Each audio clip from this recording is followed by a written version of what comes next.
Yesterday's friend, now today's enemy. Now, that was the story in U.S. relations with Saddam Hussein and Manuel Noriega. Add to that list yet another name, Gulbuddin Hekmatyar, the Prime Minister of Afghanistan. A man at the heart of terror in Afghanistan, a man pushed into power by U.S. tax dollars.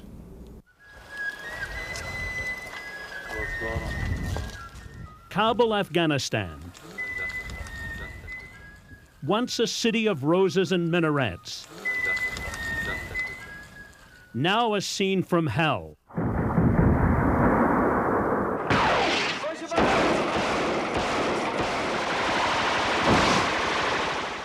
This is Kabul after the Soviet withdrawal.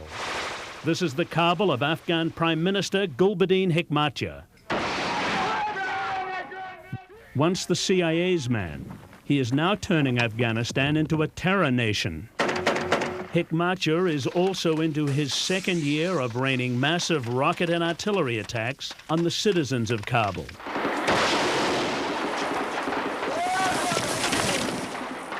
It is from this chaos that the Afghan Prime Minister is able to recruit and train international terrorists, seeking out fighters ready to die for jihad. Who is this man, Prime Minister Gulbuddin Hekmatyar? Destroying his own capital, encouraging Islamic radicalism around the world.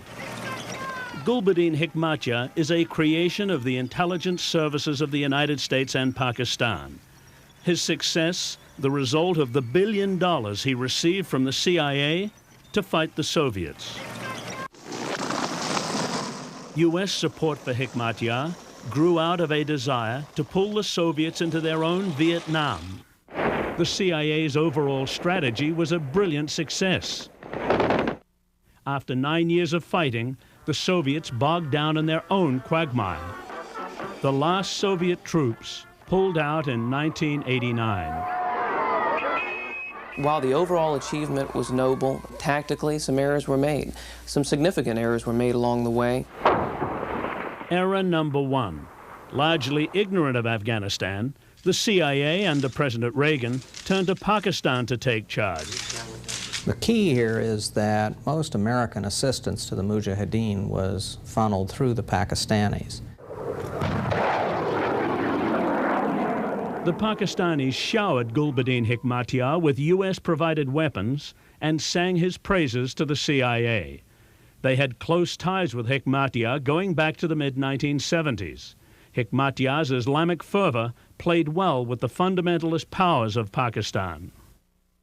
Their approach was that the assistance would be funneled to those groups that were fighting most effectively against the Soviets. They made the case that Hekmatyar's group was doing that. That was error number two, buying Pakistan's line that Hekmatyar was effectively fighting the Soviets.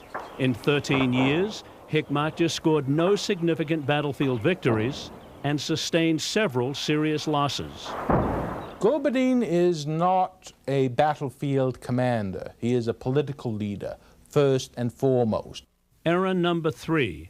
Washington chose to ignore Hekmatyar's political agenda, his long-standing promotion of Islamic revolution and the use of terror. As early as 1981, Afghans from other resistance groups were coming to Washington and telling the stories of Gulbuddin's willingness to have people killed. They told this to government officials, to members of Congress, to anyone who would listen. It was really not a secret. The CIA turned a blind eye to Hekmatyar's human rights abuses, which were a matter of record. During this time, Hekmatyar made no secret of his contempt for the West, and the United States in particular. He's made anti-Washington, anti-United States comments for a number of years publicly. In 1985, Hekmatyar came to the United States on a CIA-paid trip, but he pointedly refused to meet President Reagan, the chief supporter of the Afghan resistance. Another key supporter of the Afghan resistance, Senator Gordon Humphrey, warned Secretary of State James Baker about Hekmatyar in a 1989 letter. fervent support of Gulbuddin Hekmatyar is clearly not in the United States' interest should he emerge as the strongest player. Astonishingly, Hekmatyar kept the CIA on his side until January 1st, 1992, when the CIA's Afghan operation ended. The CIA admits there were concerns about Hekmatyar and the 6 other Afghan resistance leaders, but these concerns were set aside. A lot of them weren't people you'd invite home to dinner. The reality is that you had to make do with the strategic situation that you found in Afghanistan. Now, Hekmatyar has turned against the CIA. At his heavily fortified headquarters 15 miles south of Kabul, Hekmatyar told CNN that allegations of terrorism are a CIA plot against him. This is also part of a propaganda plan against Afghan Mujahideen. Today, Hekmatyar continues to shell his capital with stockpiled weapons given him by the CIA. Despite the bombardment, Hekmatyar has yet to capture Kabul. It is here in the ruins of the historic Darul-Aman Palace, more than 5 miles southwest of Kabul, that Prime Minister Hekmatyar occasionally comes to the office. Despite his threats, promises, and compromises, this is the closest the Premier has yet made it to the center of power. Did the U.S. have to back such a man?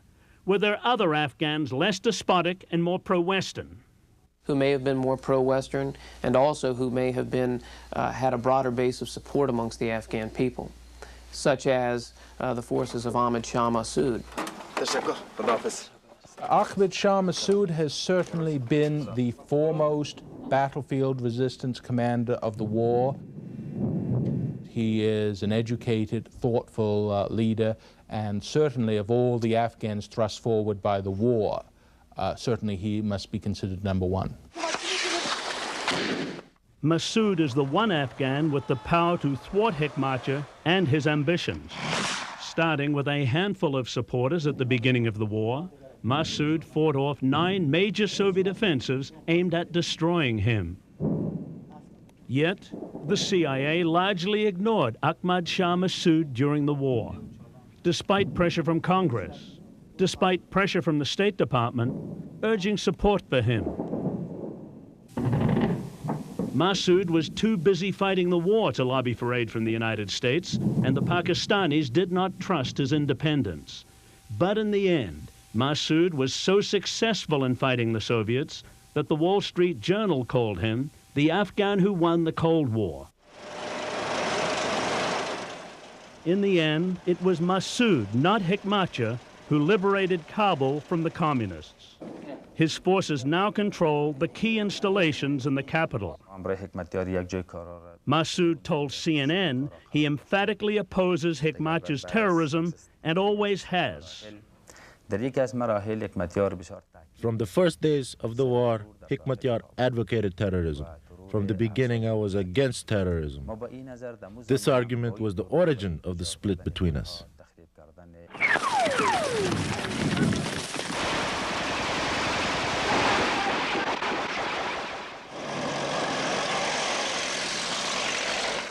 Divided in chaos, Afghanistan continues to attract Islamic radicals, a situation aggravated by income from a booming narcotics trade. Now, Massoud is reaching out to the United States and the West to help end the crisis. The West has 2 concerns. First, terrorist bases, and second, narcotics. Without Western support for the central government of Afghanistan, there is no way to stop narcotics or terrorism. The United States cannot afford to ignore Afghanistan. Instability in Afghanistan is not in the interest of the United States. It is in the interests of those who promote Islamic revolution. We ignore Afghanistan today really at our peril. And if Afghanistan was in the headlines in the late 1980s for all the right reasons, Afghanistan may well be in the headlines for all the wrong reasons in the 90s if some of these issues aren't addressed.